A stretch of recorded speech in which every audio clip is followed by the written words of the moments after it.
Ikopeda.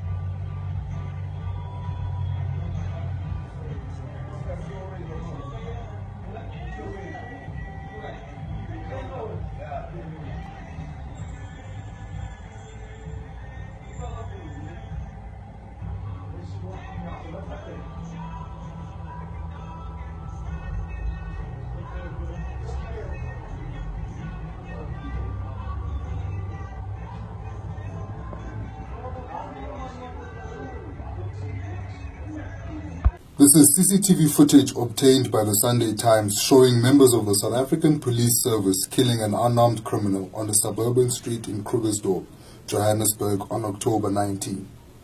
Khulekani Mpanza, shown here being pursued and then shot and killed by police, had moments earlier fired about 8 rounds at them. This was after an attempted armed robbery was foiled by police, who stopped and searched the car he had been travelling in. Mpanza had walked into a store on Main Reef Road, pulled out a gun and walked back out while shooting at police in order to make his escape. His pursuit ended here, on Harvey Street, where he was shot and left to die. The Independent Police Investigative Directorate is investigating a murder case against the constable who shot the unarmed 32-year-old. The rest of his colleagues, including a police sergeant who kicked Mpanza as he lay on the sidewalk, could also be charged for failing to stop their colleague and offer assistance to the dying man.